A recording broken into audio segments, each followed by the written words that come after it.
You're listening to the Transforming Society podcast. I'm Richard Kemp, and on this episode, I'm joined by Sylvia Walby, OBE, Professor of Criminology at Royal Holloway, University of London, and Karen A. Shire, Professor of Comparative Sociology at the University of Duisburg-Essen.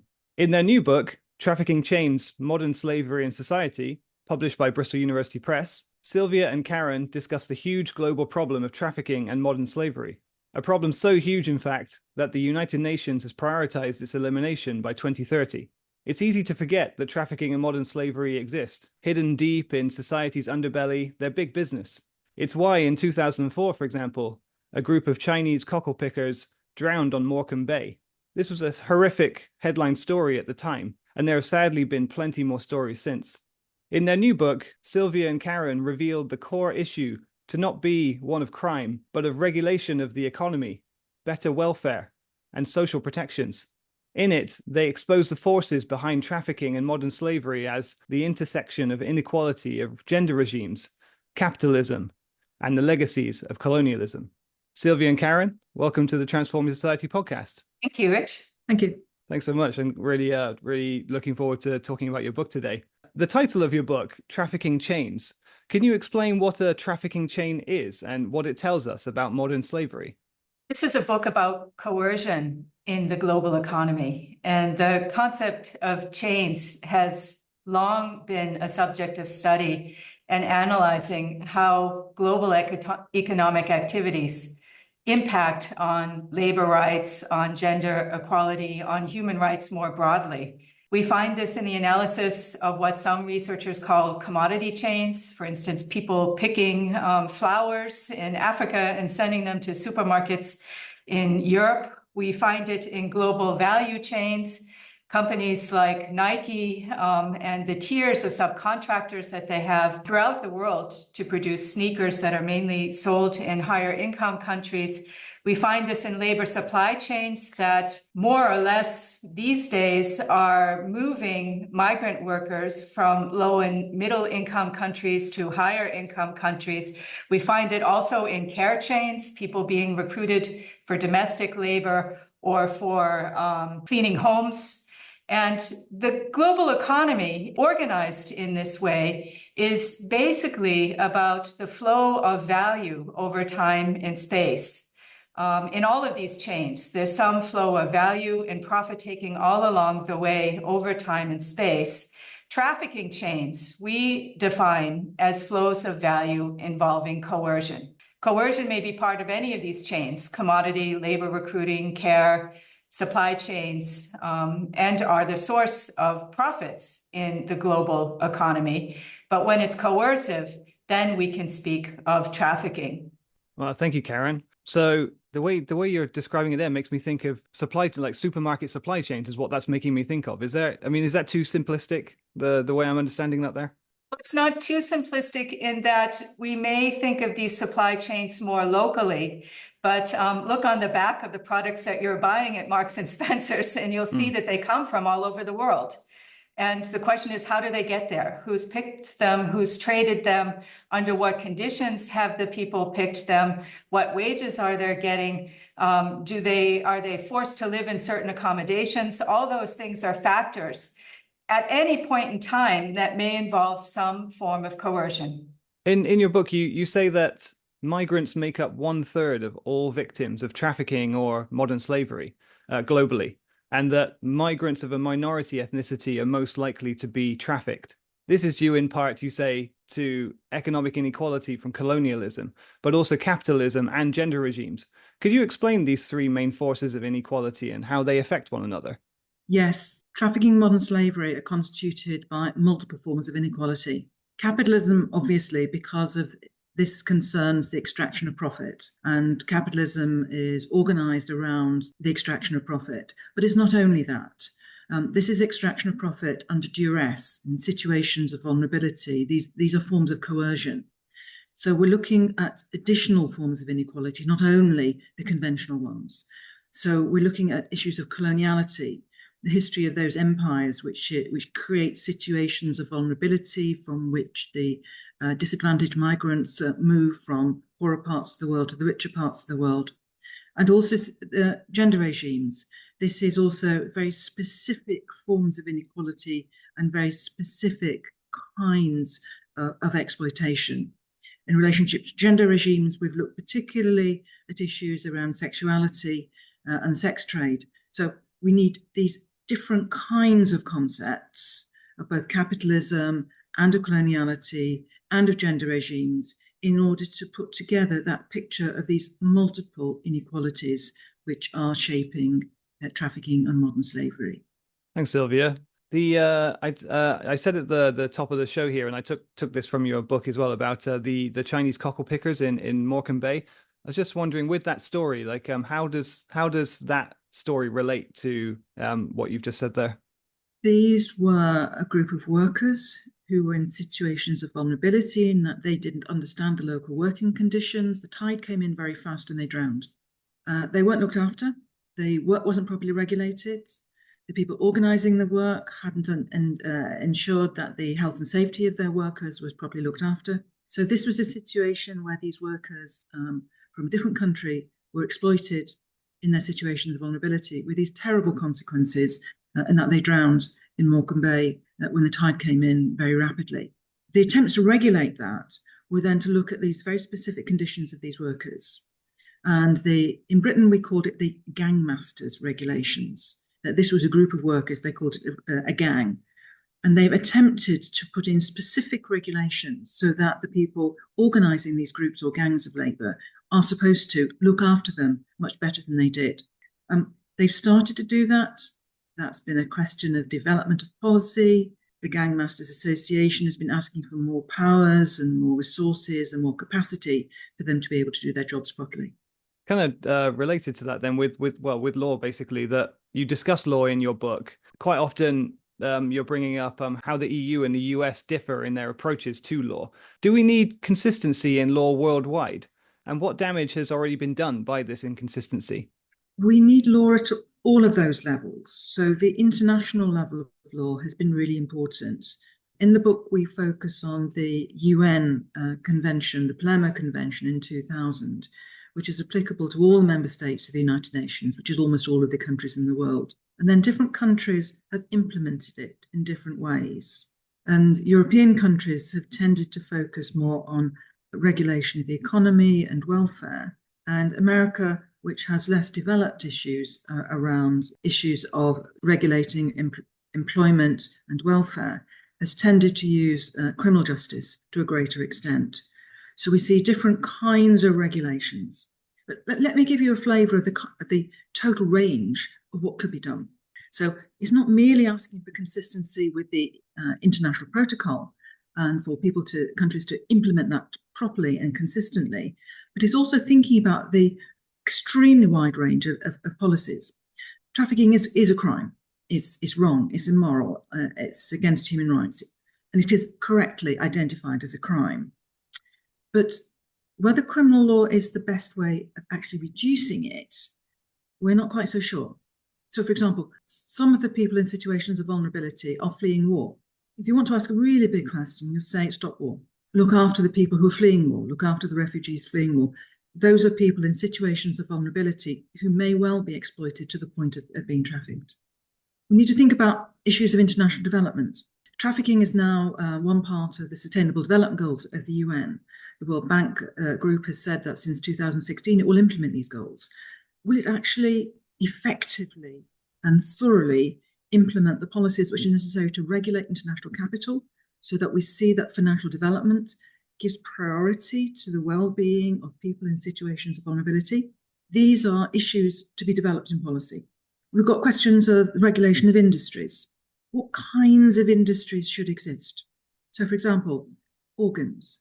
Should there be a trade in organs? Most of the professional bodies in relationship to transplants have argued that it shouldn't be, that this should be a matter of consent, that people choose to give an organ, and that they shouldn't be sold because it's impossible to actually regulate the sale of organs in a way which isn't extraordinarily exploitative. So that's an industry where we might say that the industry itself should be so tightly regulated that it doesn't exist as a for-profit industry. We've got issues of regulation of labour at a distance.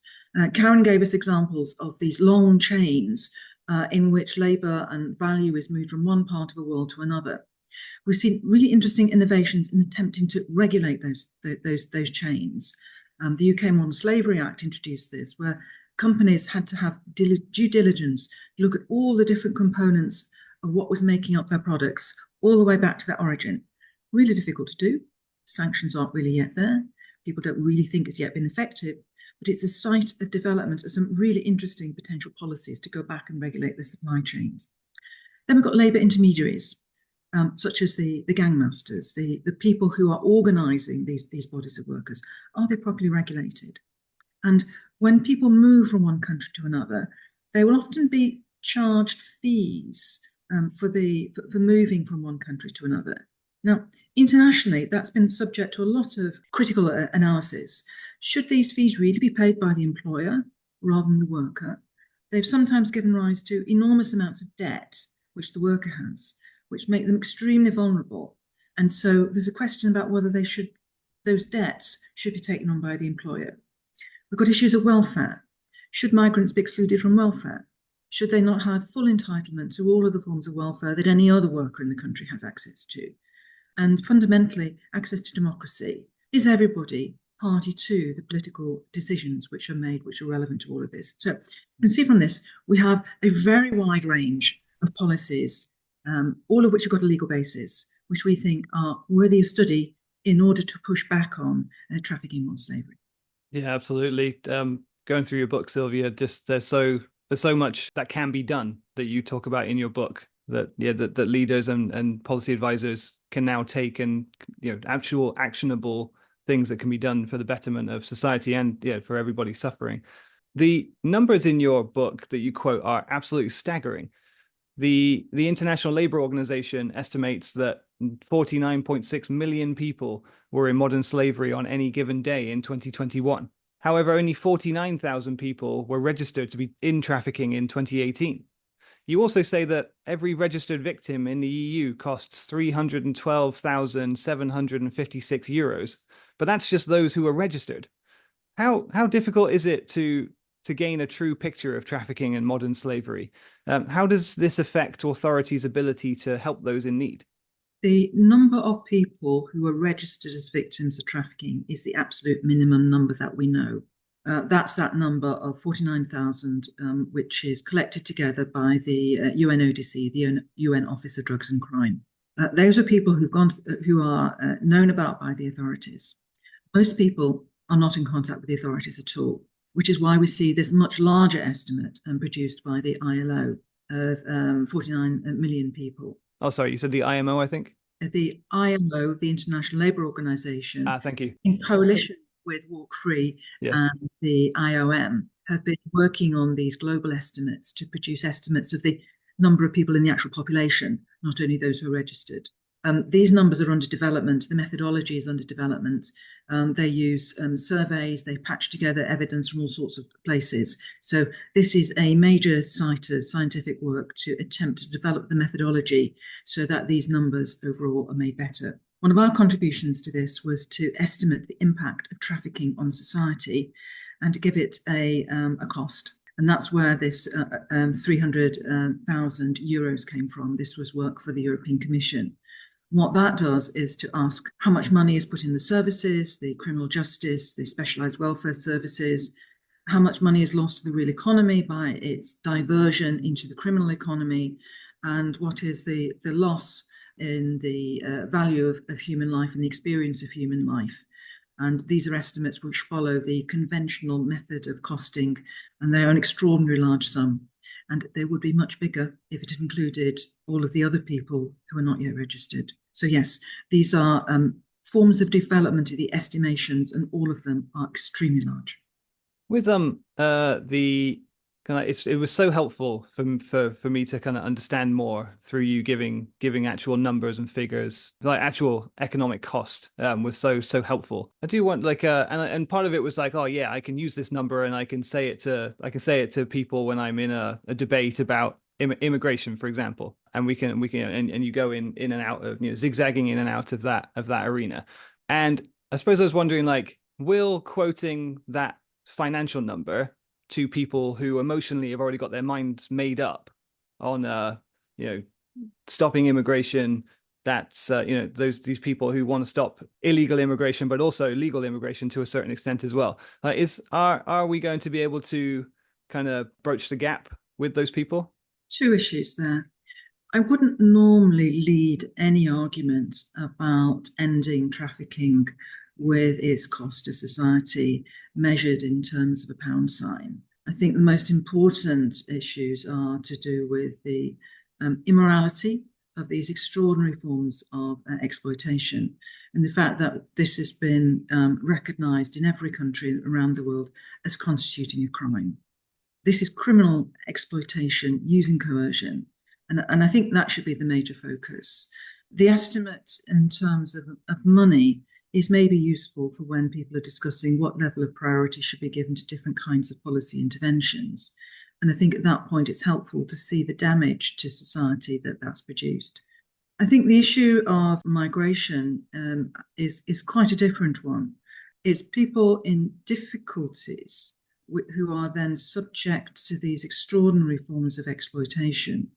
And the answer to that isn't stopping migration, but to reduce the situations of vulnerability which are then attached to those processes of migration. So I think that they're two quite separate issues. There's one part that I would like to add to that too in relation to migration, because it's what Sylvia has said is absolutely correct, that, and this is where legacies of colonialism and gender inequalities come in to create situations of vulnerability in which migrants find themselves. But that's one side. The other side is the way they are received in destination countries. Migrants don't create the jobs that they're in. Our economies create these jobs as low wage, as unconnected to regular employment forms and protections. We create visa systems that differentiate certain access to social protections for migrants. We situate them in an extremely precarious situation that actually means that the act of migration increases vulnerabilities. And this is something that the destination countries are responsible for, not the people who are moving to seek livelihoods somewhere else. Yeah, thanks, Karen. Thanks, Sylvia. In one chapter, you talk about sexual exploitation. Policies differ worldwide. The UK, for instance, allows buying and selling sex between two private individuals, but no profit taking as a third party, such as a brothel. Germany allows this, plus third-party profiting, and has strict employment regulations to protect workers. Meanwhile, the US outlaws all of it. What are the different results from these differing policies? Hey, this is a big question. Although the main result is that the sex trade in a country like Germany, where everything is legal, has become a very legitimate part of the German economy and a source of profits, part of the tourist industry, part of the entertainment industry. And as we clearly show, I think, in the detailed analysis in that chapter, the attempts to regulate the sex trade, in fact, have not focused on employment regulations, but on business regulations, on trying to license companies. The only way in which persons selling sex are subject to the regulatory regime that has been set up is through an obligation to register. And what this has actually done is put more attention on the businesses than on what is actually the title of the law, protecting persons in the sex trade. And what that has led to is, in fact, very low compliance. First of all, it allowed the industry to be very legitimate and to grow. Some people talk of Germany as the brothel of Europe. And without regulations that actually try to institute employment protections and social protections for the person in the industry, the regulations don't get at the root of the problem.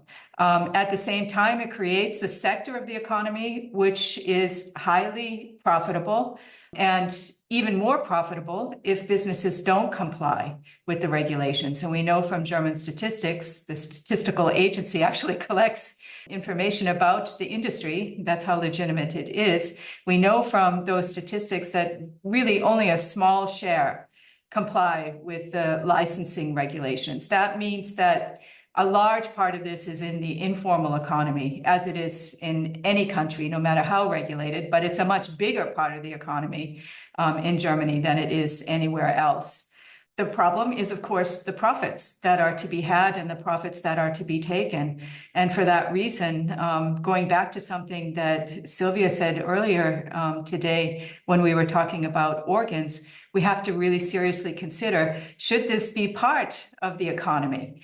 And what's interesting about the British regulations is that it is not formally part of the economy. It's an agreement between two individuals, doesn't involve any third party, doesn't involve any profit taking. Of course, there are also problems in implementing, but statistics are very hard in that sector.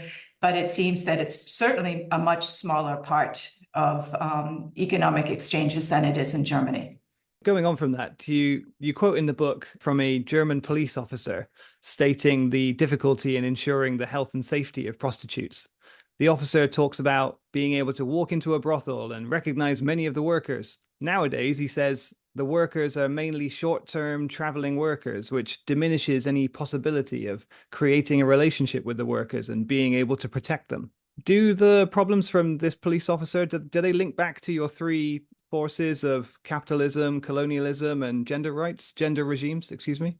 Yes, they link especially to the first point that coercion is part of a global economy, that sex trade is part of this economy, and behind its operation are chains of persons taking profit and transferring value.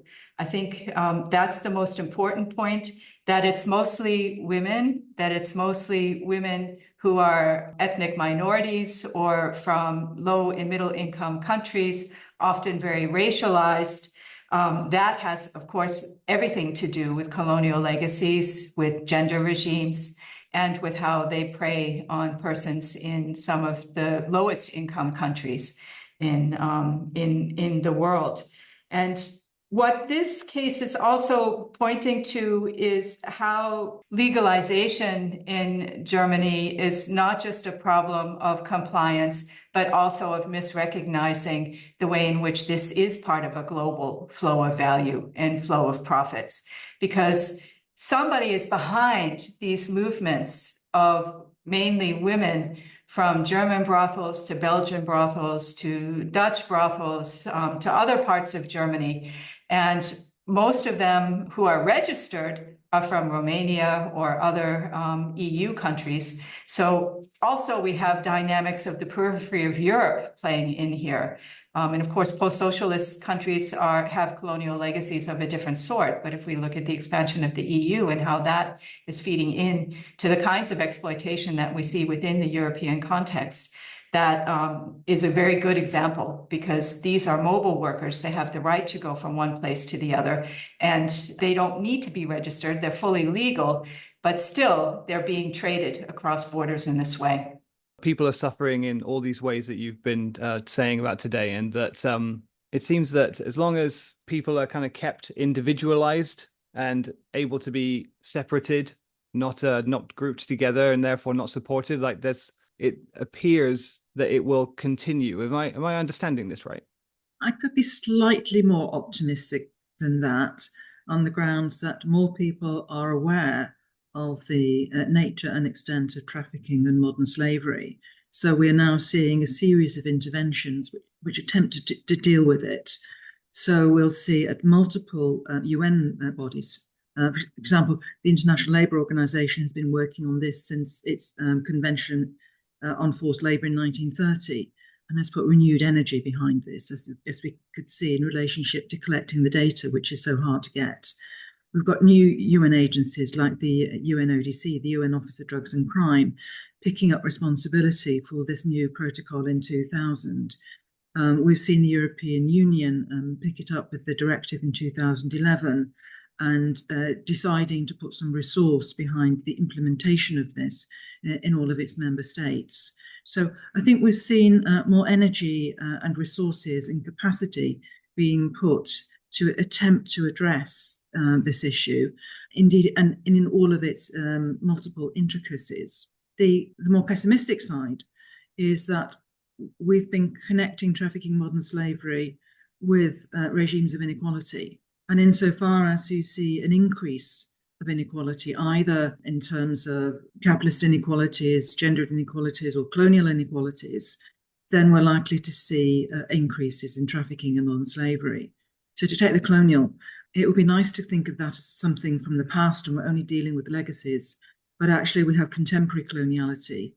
There have been discussions about the use of forced labour and forced marriage in some of the new forms of war, which we've seen anywhere from Ukraine to ISIS to China, and that these forms of authoritarianism are giving rise to new forms of forced labour and forced marriage. So there are, insofar as we see an increase of inequality connected to forms of neoliberalism and attempts to deregulate the economy, then we'll see increased likelihood of situations of vulnerability to which those agents who are willing to use coercion can take advantage. So I think I would want to balance this. On the one hand, we've got a policy and political initiative trying to increase the interventions. We're seeing a growth of knowledge as this is entering into a multiplicity of social science disciplines. And on the other hand, we're seeing some increases of inequality associated with each of those three regimes of inequality, which might actually be driving an increase in trafficking and modern slavery. So I think it's a question of how we balance those two different processes. Towards the end of your book, you say that not only do inequalities generate trafficking and or modern slavery, but that trafficking and modern slavery shapes the very nature of our society. Could you explain a bit about that? And also, what changes do we need to make to correct our course? Maybe, and also where should we start first? The focus in our book has been on coercion in the economy. I think everybody recognises that coercion is wrong. And what we've done is to attempt to illuminate how coercion is in parts of the economy that people hadn't previously really recognised. In the academic disciplines, the study of coercion is usually separated from the study of the economy. You have criminology on the one hand, and you'll have economics on the other. And what we've been trying to do is to put those together so that we can actually have better forms of understanding. So what we're showing is how trafficking and modern slavery harm society in multiple ways. It's a kind of coercion, and all forms of coercion and violence have detrimental impacts on the well-being of people. Anybody who's been subject to coercion and violence suffers those effects for very long periods of time. It isn't something that you can just brush off. It's something which will typically scar people for very long periods. It damages the economy in that this takes away productive capacity from the economy. It damages the organisation of the polity. These are forms of organised crime, which are often connected to forms of corruption. The organised crime and corruption create detrimental effects on the organisation of our polities, of our states, of our democracies, in all sorts of ways. So we see the ramifications of coercion in the economy into multiple aspects of society, the well-being of people and issues of economic development and issues of the development of our democracies. So it has terrible consequences if it's not adequately addressed.